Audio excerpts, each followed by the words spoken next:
congratulations on this, another fantastic performance. And I want to ask you, I mean, you know about this story, but the way that Ben presented it, we're all at the edge of our seats. We know what's going to happen.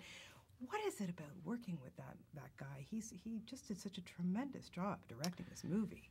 When I first heard that Affleck was directing this, I thought it was that duck from that insurance commercial.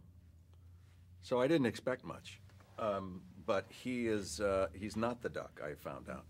And he's just so bright. But he's also personable. He makes you feel comfortable so that you can take chances or offer suggestions.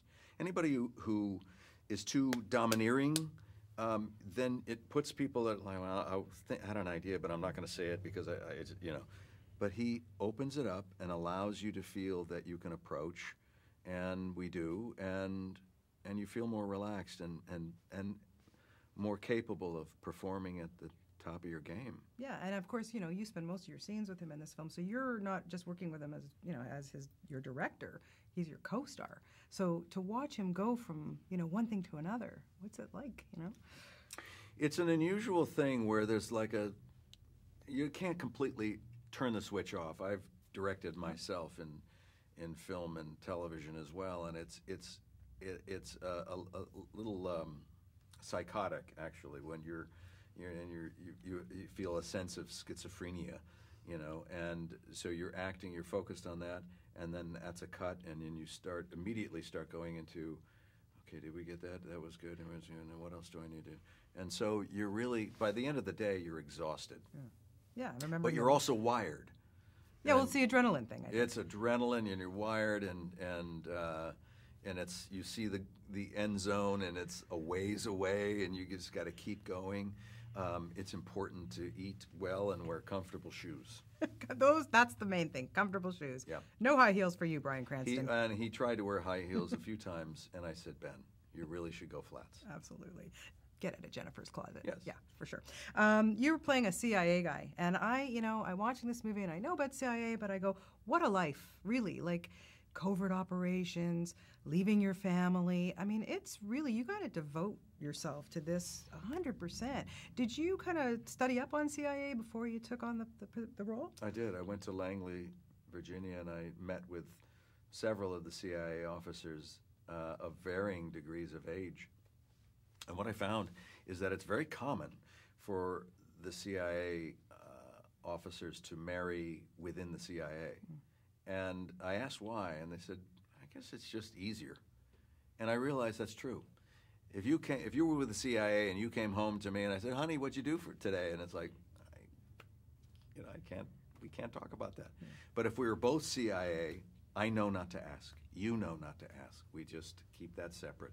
So I met a guy who is married to a CIA officer, and their daughter is now a CIA officer. It's the family business. And there's something incestuous about that, but it's also something that they alone have to embrace and understand about each other. And, it's very secretive. Pretty amazing life. Pretty amazing life. Yeah, I got to meet Tony in Toronto, and that was pretty special. Yeah. And his wife, Jonna, is a CIA officer as well. Yeah, Was, yeah. How do you make things look so effortless, Bryan? Everything you do, it looks like, no problem. Really? That's the magic of it. It's hopefully made to look effortless, but it's not. It takes a lot of thought and work and experience and focus. Yeah, well, That's you do well. You do it well, that's for sure. This film, of course, premiered at the Toronto International Film Festival, and being a Canadian, I was like, yay! It's such a it's a perfect movie for the festival. Thank you, Canada. But what was it like to sit in that audience on that premiere night and have a lot of those Canadians sitting there watching this movie?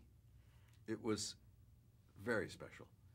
Ironically, the night that we premiered at the Toronto Film Festival was the very same day that Canada ordered a closure of their embassy in Iran and the closure of the Iranian embassy in Canada, in Ottawa. It's remarkable that things change and they stay the same. Yeah. So the tensions are still there. It helps to illustrate that the story, the sensibilities are still fresh and are still alive. We're still dealing with this condition, and But I think that the message of Argo is what is possible. That this bizarre story, this far-fetched idea worked. That 6 people, forget that they're Americans right now, 6 people were saved, their lives were saved because of the cooperation of 2 countries, of the element of the CIA, you know, the big clandestine operation, and Hollywood. Doing it for the greater good, not for any personal recognition, not for any financial gain, but because it's the right thing to do. Yeah. And that's Argo. Yeah, and just showing the great, you know, relationship between Canada and the U.S. too. Yeah. Pretty good. It's really good. We're buddies. Look at that. We don't want to fight anymore. No, we do not. You know what? All your TV fans are probably already going into mourning that this is the last season of Breaking Bad. I know, myself included. And what's it going to be like not to have Walt in your life? Empty, in a sense. I love that character. It is the role of my life. I know that I will never have a role greater than Walter White. Yeah. And I'm okay with that because I had it. You know, so there won't be any regret.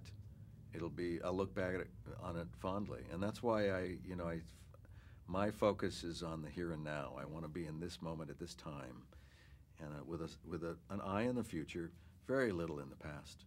You going to do more directing? Because yeah. I know you're directing some of the Breaking Bad episodes. Yeah, I'll direct another episode of Breaking Bad before all is said and done. And I hope to direct a script that I wrote, a film script that I wrote next year. Oh, that would be. I look forward to that. And coming out, I think next you have a film called Get a Job with Anna Kendrick. And you can just tell me a little bit about that? Yeah, it's actually an interesting dichotomy between father and son finding themselves unemployed at the same time. And as traumatic as it is for my recently graduated son, played by Miles Teller, it's even more traumatic for a 50-year-old man who loses his job and the desperation that could set in. What do we do now? Because you can't take an entry-level position.